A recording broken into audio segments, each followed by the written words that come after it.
Wabarakatuh. Halo Wonder People, gimana nih kabarnya? Semoga baik-baik aja ya yang di sana. Oke, balik lagi nih ke podcast Wonder Home bersama aku di sini Sakinah Izati. Dan di kesempatan kali ini aku ingin membawakan sebuah podcast mengenai apa sih itu hidup minimalis atau minimalism lifestyle. Nah, sebelumnya teman-teman pernah dengar gak nih kata hidup minimalis? Apa sih yang terlintas di pikiran teman-teman ya?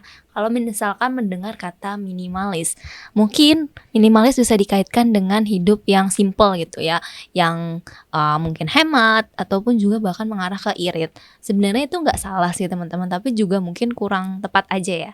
Nah untuk itu aku ingin nih mengulas lebih dalam lagi apa sih itu hidup minimalis dan juga makna dari mengapa sih orang-orang tuh ada gitu orang yang menerapkan hidup minimalis.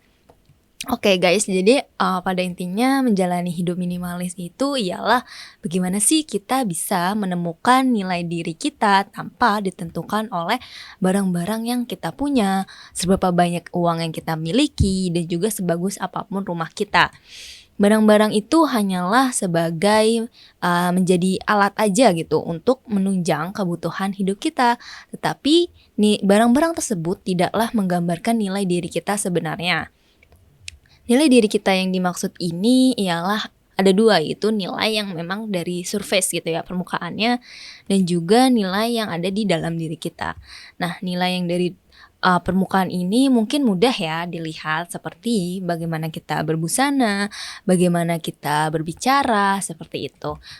Tetapi untuk nilai yang dari dalam ini kita perlu memang menunjukkannya kepada orang lain gitu ya. Seperti bagaimana kita bisa bertoleransi terhadap perbedaan pendapat, lalu juga kita memiliki rasa empati dan juga kecerdasan.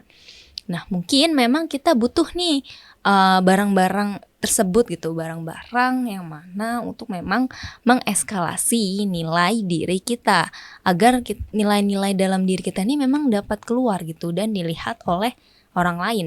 Tapi jangan sampai kita malah justru terjajah oleh barang kita sendiri. Nah, seperti apa sih maksud dari terjajah itu?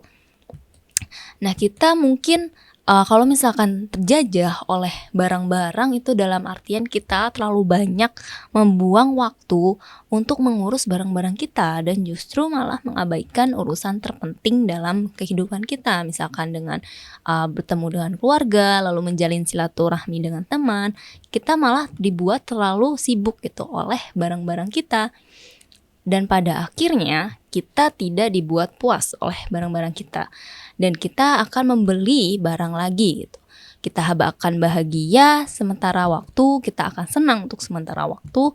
Namun setelah itu kita akan mulai bosan lagi gitu dengan benda tersebut karena sudah terlalu sering digunakan gitu. Karena benda tersebut sudah terlalu sering kita lihat gitu.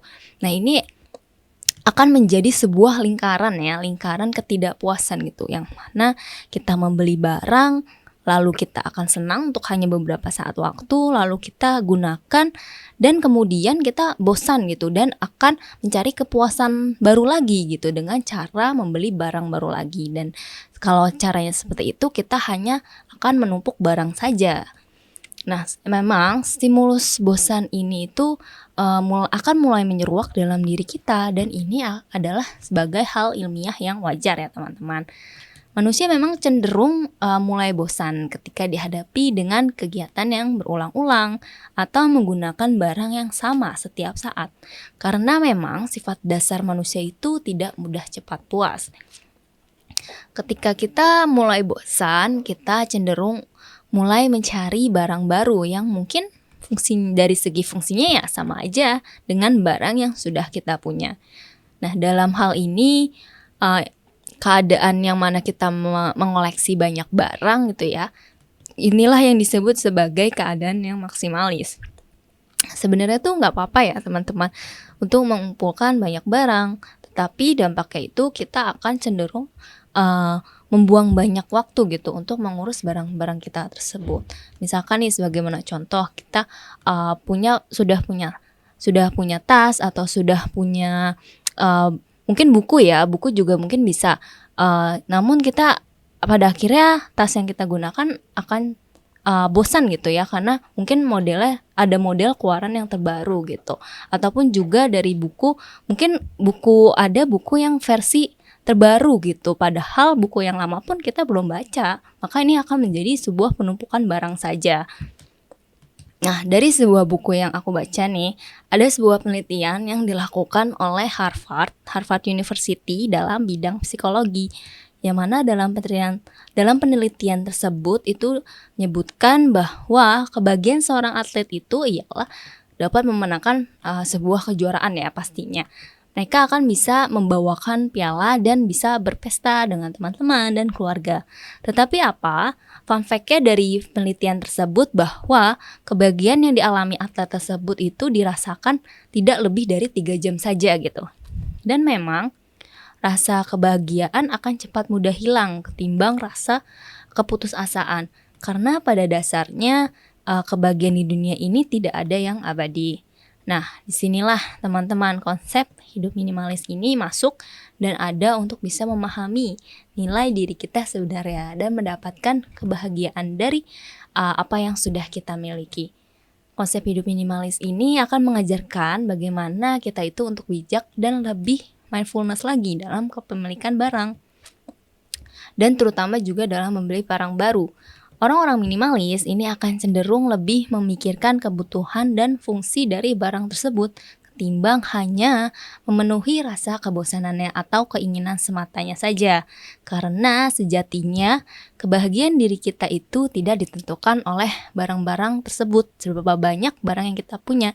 Tetapi kebahagiaan sejatinya itu ada di dalam diri kita. Oke, mungkin itu ya teman-teman yang bisa aku bawain tentang makna dari hidup minimalis. Nah, mungkin dari teman-teman gimana nih? Ada yang sudah mulai tertarik untuk bisa menerapkan kehidupan minimalis gitu. Nah, jujur kalau aku sendiri pun juga masih belajar ya, dan kadang juga cenderung masih suka gegabah gitu ya dalam membeli barang. Oke, mungkin itu aja nih teman-teman. Sampai ketemu ya di podcast selanjutnya. See you. Wassalamualaikum warahmatullahi wabarakatuh.